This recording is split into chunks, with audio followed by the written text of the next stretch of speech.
On est bon? Bonjour à toutes et à tous. C'est parti, fil rouge, Parashat Azria. Attention, ça va être du lourd.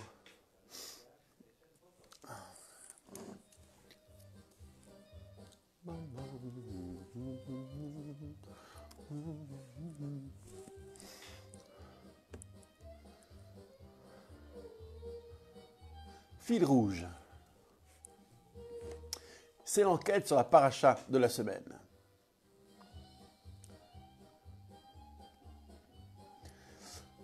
Fil rouge, cette semaine, Parashat Tazria.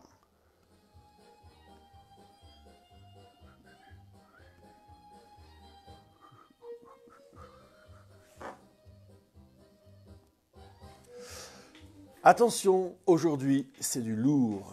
C'est la suite logique de ce qui a commencé la semaine dernière. Après l'impureté des animaux, celle des humains. Et c'est un peu d'ailleurs la réplique de Seder Bereshit, de l'ordre de la création. Souvenez-vous, l'homme est créé lui-même à la fin, après tout ce qui compose le règne animal. Mais cela nous permettra d'aller plus avant dans la définition des concepts purs et impurs. C'est à croire au fond qu'il n'y a rien qui fasse sens, qu'il n'y a rien qui soit déclinable au rationnel. Nous avons vu déjà la simple discrimination des espèces à écarter l'alimentation. Nous avons vu aussi ce que le corps de l'animal mort, non sacrifié, pouvait donner sous l'effet d'une sorte de contagion à l'homme, lequel ne peut plus accéder au temple. Bon, ici nous allons découvrir d'autres phénomènes d'impureté, d'autres formes, celles liées à la génération et celles qui touchent la peau, les vêtements. Et plus tard, semaine prochaine, nous verrons les murs de la maison. Pour l'heure, commençons par le commencement. Le premier sujet, c'est la femme accouchée. C'est Dieu qui parle à Moïse et qui, en employant un langage choisi, ou le moins qu'on puisse dire, c'est qu'il est très peu métaphysique, il est question d'une femme qui, Isha Kitazriya, qui ensemence et qui met bas, qui vèle, qui engendre. Alors soit c'est un mâle, on ne dit même pas un fils, soit c'est un mâle, il y aura 7 jours d'impureté, une impureté assimilable aux périodes de flux sporadiques, irréguliers, anarchiques, et voire même douloureux. Éloignement, donc bien sûr du mari, mais aussi de tout objet sacré et de l'accès au temple, interdiction de l'accès au temple. 8e jour, pour cet enfant, la chair sera circoncise. Donc là encore, le langage du corps. Ensuite, après cette période d'impureté ferme, il y a une sorte d'impunité du flux, c'est-à-dire 33 jours où les conjoints ou les parents, ici les géniteurs, restent permis l'un à l'autre, tout en se tenant, et c'est paradoxal, pour ce qui est de la maman, à distance du sacré. Et si c'est une femelle, nekeva en hébreu, alors tout est doublé. La période d'impureté ferme passe de 7 à 2 fois 7, et la période paradoxale où il y a retrouvailles conjugales mais pas encore accès au temple, c'est non plus 33 mais 66 jours. Et finit cette deuxième période, alors il y a une batterie de sacrifices. Plus exactement, il y en a 2. D'une part, un holocauste, d'autre part, un expiatoire. Holocauste, Rola, ce peut être un mouton d'1 an. Si on a peu de moyens, c'est une colombe ou un pigeon. Et le khatat, l'expiatoire, c'est de toute façon une colombe ou un pigeon.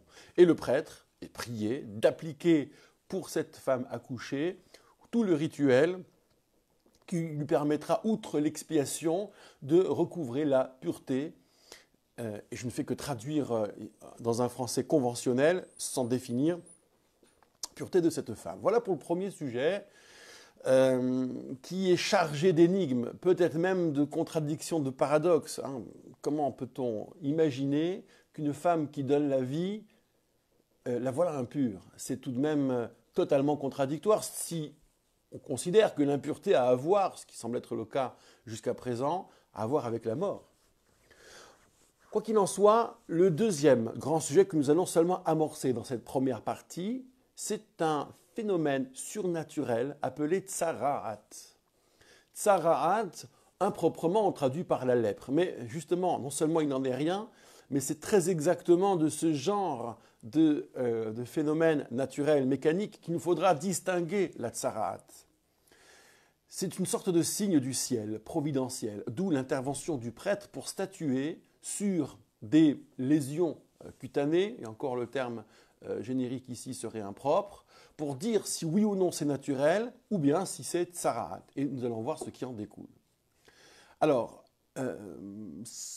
à noter en passant que la tsaraat, dans la Bible, il y a aussi des célébrités, il y a aussi des cas et des récits, en général, de personnages qui sont touchés dans leur orgueil ou qui s'expriment par orgueil, qui sont déviants par la parole, qui s'emportent parfois contre ce qui est sacré, ce qui est inviolable et tous ceux qui y évoluent. Les traîtres et les misanthropes aussi peuvent être frappés de tsaraat. Nous n'allons pas ici développer le recueil de ces récits, mais voilà à peu près les axes, parce que la paracha, elle est muette sur les causes. On les devine grâce au rituel, mais globalement, c'est muet. Cette fois-ci, donc, Dieu s'adresse à Moïse et à Aaron, c'est-à-dire, bien sûr, l'homme de la loi, mais aussi le prêtre qui aura à intervenir un peu comme un médecin, voire même comme un maître d'ailleurs. Il y a d'abord une série d'apparitions sur une peau saine, sur un espace de peau sain. Premier scénario, alors, soit tumeur, dartre, taches luisantes, susceptibles de devenir tsaraat, sont montrées à Aaron ou ses fils, ce n'est pas forcément le grand prêtre.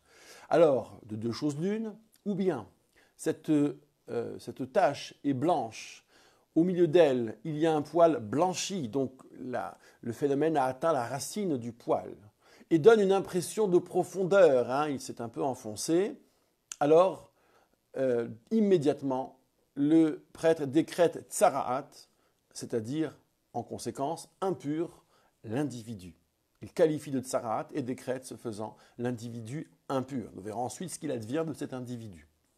Autre possibilité, si la tache est luisante, certes, mais pas de poil blanchi, donc il semblerait que le mal, entre guillemets, n'est pas atteint jusqu'à la pilosité, ne donne pas non plus l'impression d'être enfoncé dans la peau, alors le prêtre ne va pas tout de suite décréter la pureté définitive, mais va donner un statut intermédiaire. On parlera de Metzora Musgar, c'est-à-dire de porteur de tsaraat juste isolé. Ce n'est pas encore le porteur de tsaraat définitif.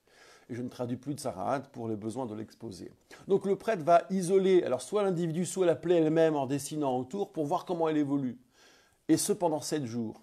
Au bout de 7 jours, il va accomplir une deuxième visite, le prêtre. Si la tâche n'a pas évolué, alors on attend à nouveau 7 jours. Et si elle a évolué, alors bien sûr impureté. À la troisième visite, au bout de la deuxième série de 7 jours, si le blanc s'est estompé et que la lésion n'est pas approfondie, le prêtre décrète pur en disant que c'est une simple maladie de peau, une simple dartre. Et alors l'individu lavera ses vêtements et sera pur, donc c'est ainsi qu'il quitte le statut de porteur de tsaraat transitoire présumé. Et par contre, si la lésion a progressé à la deuxième visite, le prêtre décrète impur, sans trop d'ailleurs que le verset s'exprime sur le fameux poil blanchi ou non. Voilà un premier scénario. Alors, vous avez maintenant les éléments, la mécanique, vous allez voilà, habitué, familier. Voyons ensuite comment ça se décline. Deuxième scénario, tumeur blanche, un peu plus élevée que le reste de la peau. Nous avons vu ce qui était en profondeur, là, cela dépasse. Alors, soit le poil est blanchi, soit la chair est saine au milieu de la plaie, il y a une parcelle, un bourgeon de chair saine au milieu.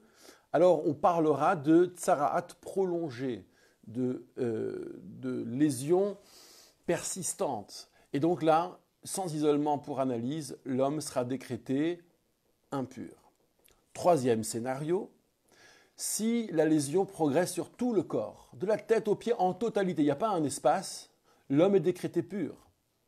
Et dès qu'une parcelle redevient saine, cette non-totalité fait que le prêtre doit le décréter impur. Et si le blanc revient sur la petite parcelle saine, à nouveau, l'homme est décrété pur. Voilà, vous voyez, c'est un peu acrobatique. Tout n'est pas possible, ne se donne pas à l'interprétation même symbolique. Beaucoup de commentateurs, de ce que j'ai vu, admettent que là, on est dans un registre complètement biblico-biblique, c'est-à-dire aucune rationalité, aucune dimension sociale ni symbolique exploitable. Donc il va falloir faire avec et en même temps peut-être ne pas se laisser faire. Et c'est tout de même d'en tirer quelque chose. L'idéal eût été d'avoir ce quelque chose, cette hypothèse, cette lecture qui absorbe ou qui investisse tous les détails. Là sera peut-être notre limite. Néanmoins, il nous appartient d'essayer. Première pause musicale et nous revenons pour la suite des lésions. Bien. Donc là, on est dans un nouveau style. Hein. Vous avez été patient sur les sacrifices. Et je vous en remercie, comme vous l'aviez été sur la fabrication du tabernacle qui occupe un bon morceau du livre de l'Exode.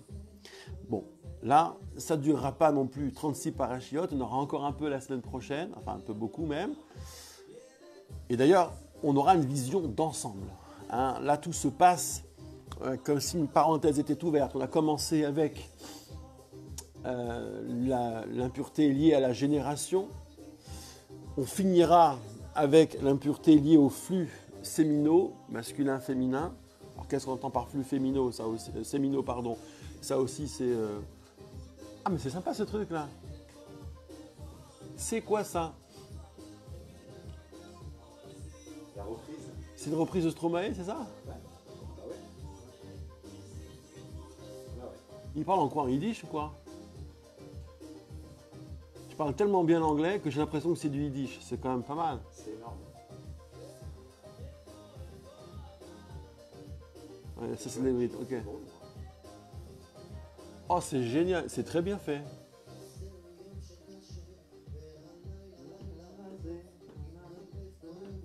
ah ouais. C'est fou, hein, ce qu'ils arrivent. Oh, c'est bien fait. Pas mal Oh, de ça reprises, n'a pas le... Israël, je voyais pas mal de- C'est pas le son Stromae Non. à ce niveau-là, mais c'est pas mal. C'est du- Alors, excusez-nous. Hein. Et donc, qu'est-ce que je dis? Ouais, non, c'est cool. Un cas, on a un Ewetuel en hébreu. Quoi.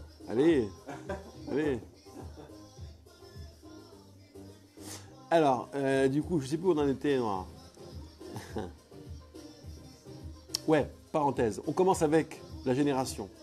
Ensuite, il y aura les lésions, Tsaraat, la peau, les vêtements, les murs de la maison. Bon.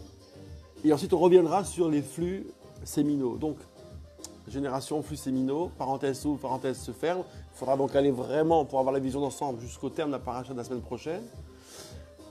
Au milieu, voir un peu donc cette affaire. Néanmoins, même séparé de la suivante, il y a une problématique, il y a une tension dans l'unité qui s'appelle Parashat Tazria, celle de cette semaine. Bien qu'elles soient souvent liées entre elles, par à la faveur du calendrier, on lit deux en un Shabbat. Mais là, puisqu'il y avait deux Hadar et on se retrouve avec une seule paracha chaque Shabbat.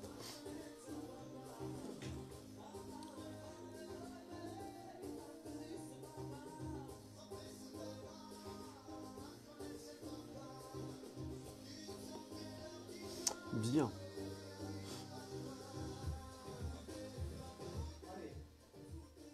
Combien? 30 secondes. 13, c'est 30. Ah non, 13. Ah oui, oulala.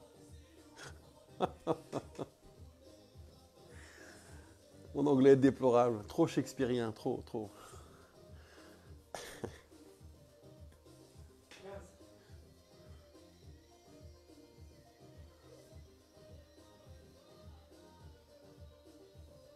Bien.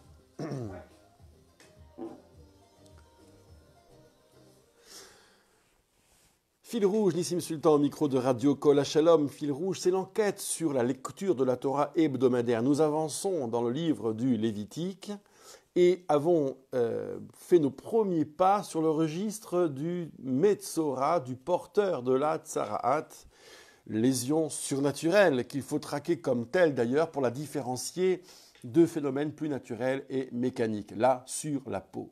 Eh bien, dans cette lancée, nous avons encore à voir la batterie des cas autour des cicatrices. D'abord, sur un ulcère guéri, il reste une trace. Et là, il y a un cas pour la logique biblique. S'il y a tumeur blanche ou tache luisante blanche rougeâtre, le prêtre est convoqué pour analyse. Si c'est plus bas que la peau, plus le poil blanchi, il décrète immédiatement impur. Maintenant, vous connaissez. Si le poil n'est pas blanchi, ou bien que la lésion ne s'enfonce pas au-dessous du niveau général de la peau, je ne sais pas trop comment dire ça, ou bien que le blanc soit estompé, alors ce n'est pas immédiatement pur, isolement 7 jours. À la deuxième visite, s'il y a progression, impur. Si c'est identique, on dira ce n'est qu'une cicatrice d'ulcère et donc c'est pur. Voilà pour la cicatrice après un ulcère guéri. À présent, une brûlure guérie, une brûlure par le feu. Alors il reste, après la cicatrisation, une tache luisante blanche ou blanc rougeâtre. Si le poil blanchit plus la lésion enfoncée, le prêtre dira c'est tsaraat et donc l'homme est impur. L'homme ou la femme d'ailleurs, hein, je précise bien qu'ici c'est indifférencié. S'il n'y a ni poil blanchi, ni enfoncement, ou bien que cela s'estompe, isolement 7 jours. À la deuxième visite, progression, l'homme est impur. Si c'est stable ou estompé, on dira ce n'est qu'une cicatrice. Ensuite arrive, et on en aura quasiment fini pour les lésions cutanées, les cas sur les zones sur les zones où il y a pilosité. D'abord tête ou menton, sous-entendu barbe. L'origine, là aussi, n'est pas explicitée. Hein. Est-ce qu'il s'agit d'un accident, d'un incident? Y avait-il un ulcère, une brûlure? Non. Le verset est muet là-dessus. Si l'apparence est relativement foncée, que le poil jaunâtre et fin pousse au milieu, on dira c'est netek, en hébreu une teigne. Le prêtre dira c'est tsaraat et l'homme est impur. Si ce n'est pas enfoncé, s'il n'y a pas de poil noir, alors isolement pendant 7 jours, s'il y a poil noir, même pas d'isolement. Deuxième visite, s'il n'y a pas de progression, ni poil jaunâtre, ni enfoncement, on rasera autour, mais pas au-dessus, et on isole à nouveau 7 jours. À la troisième visite, s'il n'y a pas de progression, ni poil jaunâtre, ni enfoncement, l'homme est décrété pur, il lave ses vêtements, et il est définitivement pur. En tout cas, par rapport à ce cas. S'il y a progression après cet état de pureté, sans poil jaunâtre pour autant, il sera décrété impur. Et s'il n'y a pas de progression, mais qu'il y a poil noir, on dira c'est guéri et le prêtre aura à déclarer pur. Et là, je sens que vous emmêlez les pinceaux, c'est normal.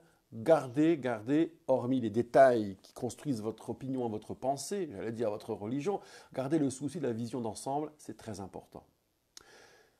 Ensuite, il y a au passage un cas un peu extrême, une tache luisante blanche sur tout le corps. Le prêtre accomplit l'examen. Si c'est blanc pâle, on dira, c'est-à-dire des taches qui sont réparties sur tout le corps également. Si c'est blanc pâle, on dira c'est bohak en hébreu, sorte d'éruption, de bouton, et l'homme est pur. Ensuite, les cas de calvitie. Un homme perd ses cheveux, il est tout chauve. Alors il sera décrété pur. Si si analyse, le prêtre voit que sur le devant, l'homme est chauve du front, il sera décrété pur.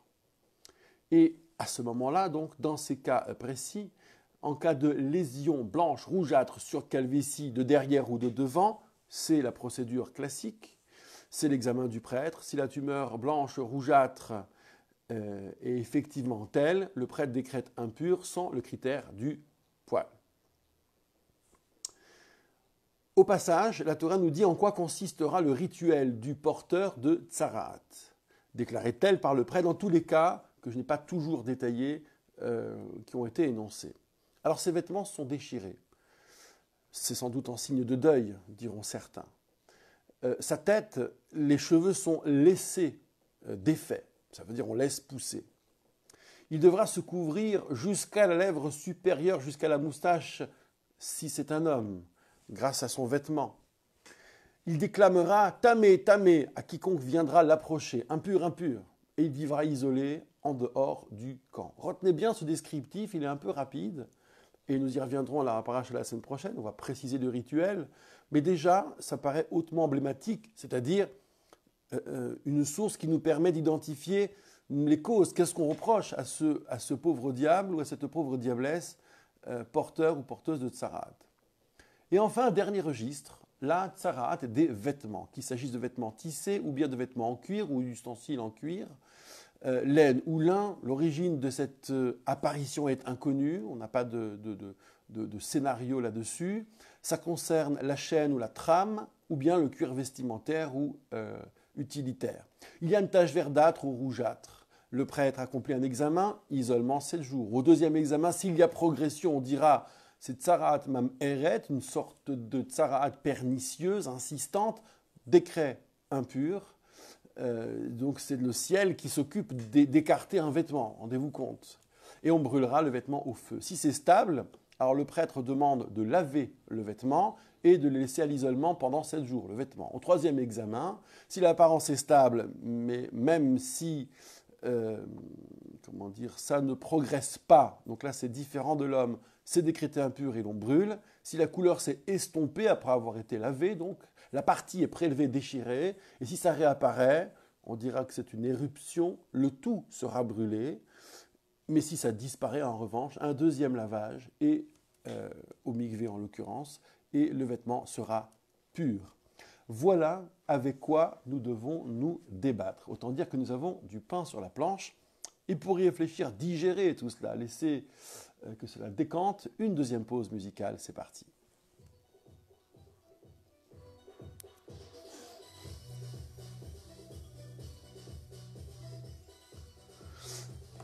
Bien.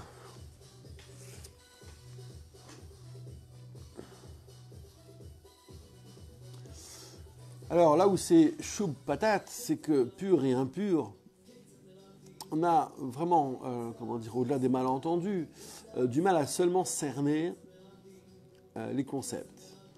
Qu'est-ce que c'est que l'impureté? Une souillure physique? Non, pas que, même si c'est parfois lié à des phénomènes physiques. Une sorte de maladie de l'âme, une maladie mystique, invisible. Il faudrait donc se mouvoir et structurer toute l'existence, parce que c'est du quotidien, les animaux qui meurent dans les villes et les villages, c'est quand même pas simple. Et comment on regroupe donc tous ces registres, tous ces cas sous une même définition? Et qu'est-ce que ça veut dire d'agir au nom d'un mal dont on ne sait rien, qui ne fait pas sens? Donc on voit que ce quotidien est structuré, en tout cas de prime abord, par des principes qui ne signifient rien. C'est quand même assez fâcheux, parce que ça prend une très grosse place. Et la pureté, là aussi, c'est le champ d'un malentendu. Qu'est-ce qu'on entendrait par la pureté? Est-ce que c'est une sorte d'hyper-vertu ou de super-énergie spirituelle qui investit l'individu pur? C'est la pureté, que vaut la pureté retrouvée par rapport à la pureté qui précède sa perte? Là aussi, c'est presque un concept plus dangereux, hein, la quête de pureté, d'absolu, le diktat donc de l'innocence, n'a que trop généré de violence. Ce sont des concepts violents, au fond. Enfin, tels que nous les avons décrits ici et maintenant, tout en sachant, tout en prenant acte que cette description, déclinée en concept, est totalement insuffisante. On va donc tenter quelque chose. On va essayer de situer, grâce à ce que nous venons de lire et grâce à ce que nous avons déjà dans notre besace avec la paracha la semaine dernière, on va tenter de proposer une description, un dessin du pur et de l'impur.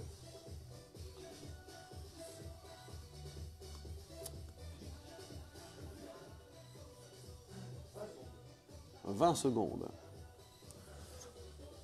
On a l'impression d'être à la NASA, c'est sympa.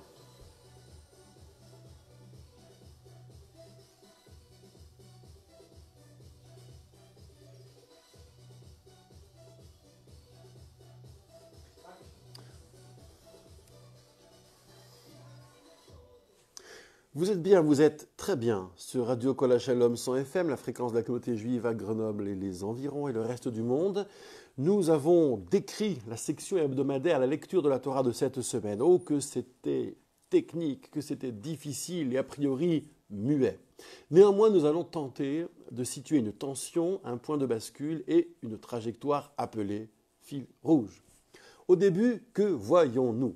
Nous avons vu une femelle qui met bas. Oui, il s'agit d'un être humain, d'une femme, décrite à peu près exactement comme une bête qui veule, qui met bas. Elle ensemence, elle ne conçoit pas. Elle met bas, elle n'enfante pas. C'est pas une fille et un garçon, c'est un mâle et une femelle. La chair du mâle sera circoncise. On ne peut guère faire plus incarné, plus carné même. Ça fait penser à l'animalité de la reproduction. Alors pourquoi le double chez une fille? Parce qu'elle-même engendre l'engendrement. Je veux dire, la maman engendre l'engendrement en engendrant une fille. L'humain, la femme, ici, comme construction, tout ça s'évapore et on revient à une fonction fondamentale, naturelle. On revient aux données anthropologiques. En tout cas, si on ne veut pas être affligeant, on ne peut le percevoir que comme cela.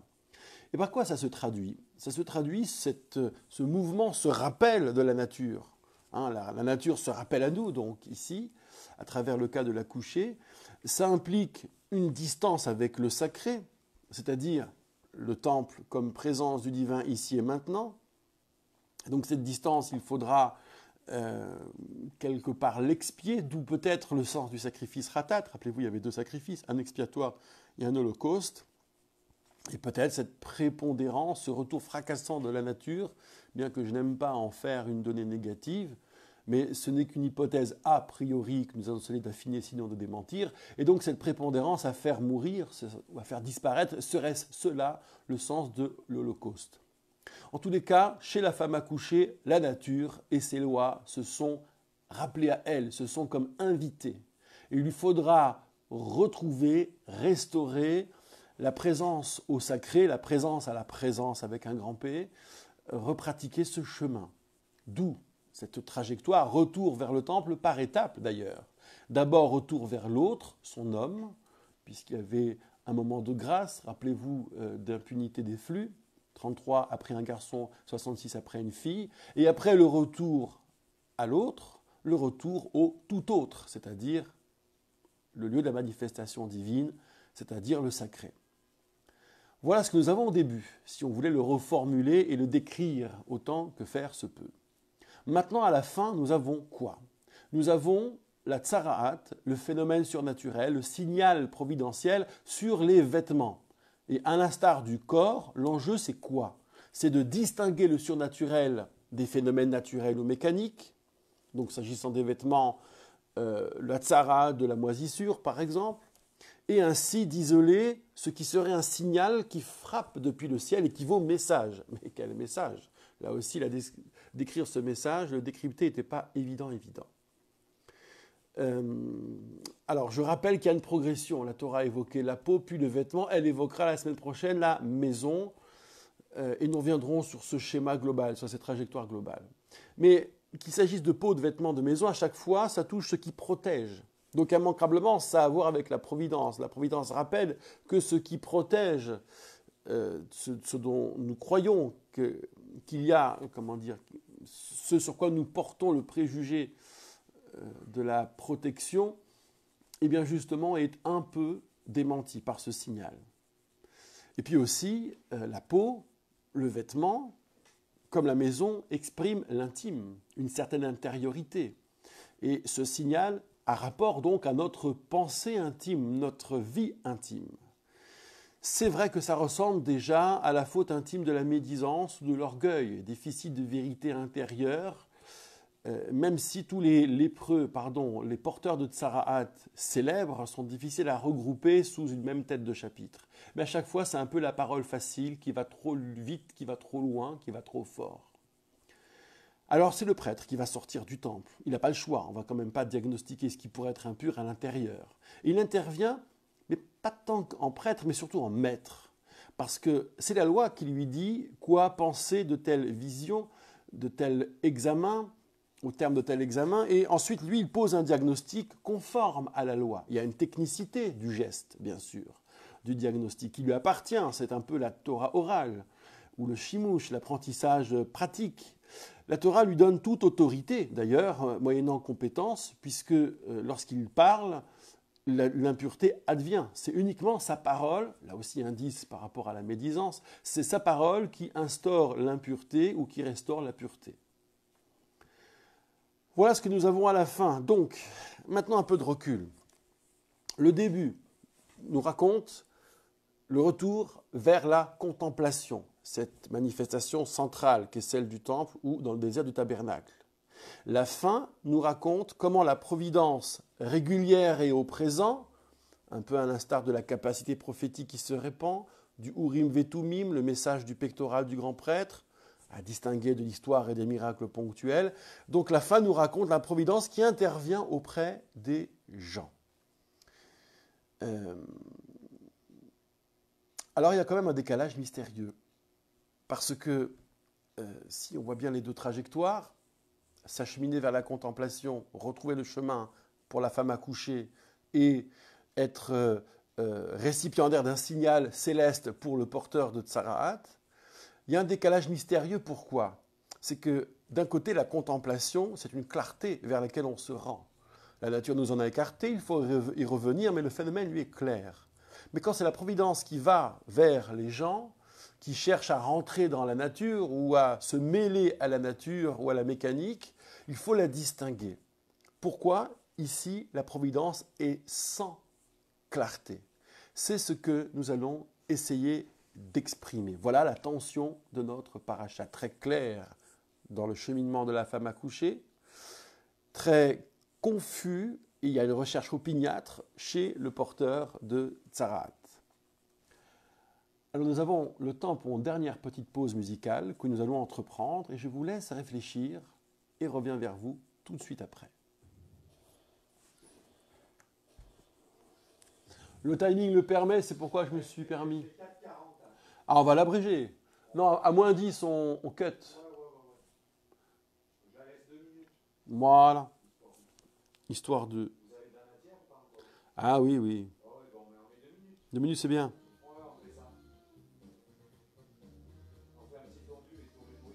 C'est quoi? C'est du jerk ou quoi? C'est du jerk? La musique, là, c'est quoi?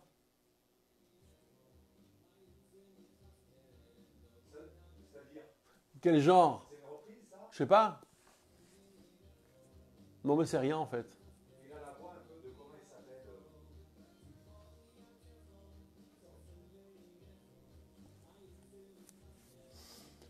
Grand Dieu. Ah, c'est pas grave. Bon, vous allez voir, on va y arriver hein, avec notre histoire d'impureté. On va proposer quelque chose. C'est un travail minutieux hein, d'arriver à décrire les cas, les décrypter, les poser les uns à côté des autres dans une évolution, de voir qu'il y a une tension, d'essayer de la résoudre. Bon.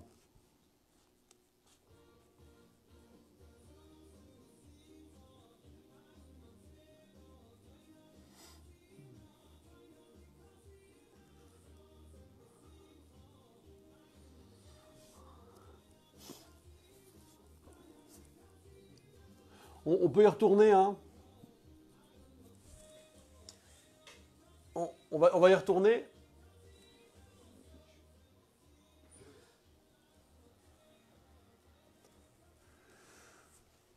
Toujours sur Radio Kol Shalom Fil Rouge, la fin de notre enquête sur une des sections les plus techniques, pour certains diraient les plus rébarbatives, étonnamment rébarbatives, mais ça fait déjà quelques semaines que nous y sommes, du Pentateuque. Alors, nous avons schématiquement établi que le début de la paracha nous raconte le retour vers le phénomène de la présence divine au milieu du camp d'Israël, ou bien dans le temple. Ce cheminement est très clair et limpide, en tous les cas le phénomène est clair. Et puis la fin, avec les porteurs de Tsaraat, nous raconte comment il est compliqué de déceler le signal céleste. Et quand la providence, donc, hors le temple, s'intéresse aux gens, pourquoi ça se fait sans clarté? Voilà quelle était notre question. Alors un peu de recul. Dans la paracha de la semaine dernière, nous avions distingué, rappelez-vous, à travers les figures de Moïse et Aaron son frère, deux trajectoires, deux modes de transmission. Aaron représentait la contemplation, c'est-à-dire contemplation de la présence divine au milieu du peuple. Moïse représentait l'alliance, la mémoire, le Dieu provident. Et si on était en déficit de contemplation, il restait toujours l'idée de l'alliance et la nourriture de la mémoire. Mais c'est vrai, il manquait une troisième dimension.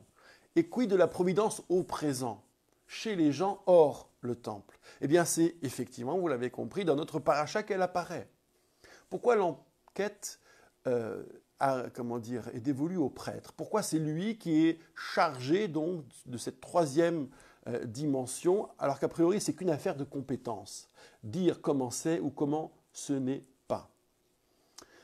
Alors, précisément parce que cette troisième dimension, nous ne savions pas très bien à quoi la rattacher. Est-ce que ça procède de la manifestation à contempler collectivement, ou bien figure de Aaron, ou bien est-ce que ça procède de l'alliance et de la mémoire, figure de Moïse, qui suppose déjà la providence, qui la professe, ces dimensions qui tiennent par elle, et elle qui tient par ces dimensions. Alors soit on dit, bah oui, ça procède de la manifestation à contempler, dimension d'Aaron, c'est pourquoi le prêtre agit. Ça veut dire qu'il se pose comme un intermédiaire expert comme dans le temple, mais aussi qu'il déborde, qu'il se fait un peu Moïse et maître de la transmission, et ça colle pas. Ou bien on dit, ici, le prêtre amalgame les deux figures. Il est intermédiaire comme dans le temple, il ôte l'impureté, mais il dit aussi le pur et l'impur comme un maître, comme Moïse, façon Torah écrite et Torah orale. Mais alors, quel sens aurait le croisement de ces deux dimensions, leur amalgame en une seule vocation? En fait, j'ai pris du recul pour poser et élargir un peu le champ de la question, de notre problématique. Mais à présent, zoomons sur le Metzora, sur ce corps écarté. Le vêtement écarté, la maison écartée procéderont en fait de cette pratique. Il porte des marques de deuil, donc d'introspection, de repentance, les vêtements, les cheveux. Il a la bouche cachée, on sait bien que la bouche est en cause. Il dit impur, impur, à quiconque l'approche. Son langage est là pour éloigner les autres de son mal, comme une urgence, comme une alerte. Il est solitaire, reclus, isolé, il est plus loin, non seulement des autres, mais du centre encore. Il est mis au lointain de la centralité de la manifestation. Il ne contemple pas avec les autres, il contemple autrement, peut-être moins bien. Car son problème, si on prend les porteurs historiques de Tsaraat dans la Bible, son problème c'est de s'être laissé aller par la parole, médisance, orgueil, et en présence de la manifestation à contempler. Ça veut dire que cette présence, il ne la contemple plus, elle est banalisée. L'objectif, donc, la réparation, c'est de réapprendre la sensibilité à la contemplation. Et là, pour le coup, le porteur de Tsaraat fonctionne très exactement comme la femme accouchée. Distance, soit mis à distance par la nature s'agissant de la femme accouchée, soit mis à distance par le biais cognitif, par l'esprit de la nature, de la cognition chez le porteur de Tsaraat, et chacun doit revenir. Doit vivre une expérience s'agissant du porteur de Tsaraat, recherche du signal. Il faudra distinguer ce qui touche, là, dans la superficie de ce qui le protège, ou bien de ce qu'il donne à voir. Je reprends donc le parallélisme. Chez la femme accouchée, la nature s'est rappelée à elle, elle est sans culpabilité aucune. Cette nature qui fait d'elle aussi une gestatrice, elle est rappelée par le corps, et donc il faudra faire mourir, non pas le corps, mais cette exclusivité pour faire revivre le lien avec la contemplation. Et chez le porteur de Tsaraat, c'est sa nature cognitive, il est tiré par l'esprit loin, il faudra donc avoir affaire à cette cognition, c'est-à-dire faire revivre l'esprit, faire revivre la vivacité, faire vivre la complexité et la nuance, c'est-à-dire abolir la distance. Voilà donc ce que nous pouvons dire du pur et de l'impur. C'est que l'impur et le pur ne sont pas des concepts, mais un dispositif de mise en mouvement, un dispositif dynamique. On nous met loin et il nous faut retrouver la proximité. Quand on est loin, on voit moins bien. La vue est comme obstruée. Impur se dit en hébreu tamé. Et tamé, littéralement, étymologiquement, c'est ce qui est obstrué, fermé. En revanche, lorsqu'on est à proximité, une proximité regagnée par le rituel ou par le cheminement intérieur, eh bien, à ce moment-là, on retrouve la vision première, la proximité et la vision claire. La clarté en hébreu, ça peut se dire tahor, c'est-à-dire le pur. Alors c'est vrai que tout est un peu amalgamé. Il y aura les nécessités naturelles qui nous mettent au lointain, c'est la femme accouchée, c'est la question des flux anarchiques. Et puis il y aura la nécessité morale qui nous met au lointain parce qu'on a été embarqué par ces réductionnismes, par ces facilités de l'esprit. Mais comme l'impureté appelle toujours la pureté, on ne peut pas rester en état d'impureté, c'est à chaque fois une stabilité à retrouver, et en même temps l'impureté est inévitable, ça fait de notre vie entre le pur et l'impur un perpétuel mouvement, toujours une tentative de revenir à la clarté, toujours une tentative de revenir à la source, le plus souvent aidé par la structure du rituel, le plus souvent aussi accompagné par le prêtre, par l'enseignement, par la sagesse. Mise en mouvement perpétuel vers une symbiose perdue, mais c'est la vie que de perdre la symbiose et que de tenter toujours la retrouver. Un dernier mot dans le monde d'aujourd'hui. En quoi ça consisterait? Nous ne sommes évidemment plus dans le désert, ni dans la présence centralisée autour d'elle à la contempler. Néanmoins, il y a des principes forts qui structurent tout un ensemble, je dirais presque toute une société. Si vous êtes lecteur de Kant, vous pourrez parler des impératifs catégoriques, de vérité, de justice. Et puis, qu'est-ce qui contemple? Ce ne sont pas exactement nos yeux, mais notre raison les contemple. Et parfois, nos facilités, nos biais cognitifs, ou bien notre nature nous met loin, nous fait préférer la réduction, le stéréotype, l'obéissance, nous font préférer la soumission à l'autorité. Vous connaissez toutes ces expériences. Eh bien là, nous sommes symboliquement en situation d'impureté, c'est-à-dire loin de la clarté de l'autre, la clarté devant la complexité et la nuance. Eh bien, renouer avec tout cela, c'est déjà vaincre l'âme habituée, chère à Peggy, mais aussi, toujours Peggy, la pensée toute faite. Tout un programme, chers amis, tout un mouvement perpétuel, tout un voyage. Ah, c'est vrai que ça secoue l'existence. Mais il y a Shabbat pour s'en remettre, pour faire un point, pour se poser gentiment. Et c'est un délicieux Shabbat que je vous souhaite. Shabbat Shalom à toutes et à tous. C'était Fil Rouge, Parashat Metzora, l'enquête sur la section hebdomadaire de la semaine. Sur Radio Kol Shalom 100 FM, vous nous retrouvez en podcast et sur les réseaux sociaux. À très bientôt. Voilà. Tazria, non? Qu'est-ce que j'ai dit? Metzora. Eh ben non, c'était Tazria. Il n'y a pas les deux cette année. Il n'y a pas de cette année. Oh, il est fort, Fred. Et oui, c'était Tazria, bien sûr. Mais comme on baigne dedans, alors on vit dans la paracha toute la semaine. C'est ça qui est chouette. Nous repassons l'antenne de nos confrères d'RCJ, qui est la radio mère, que nous saluons bien bas. À bientôt les amis. Le meilleur pour vous. Shabbat shalom à toutes et à tous.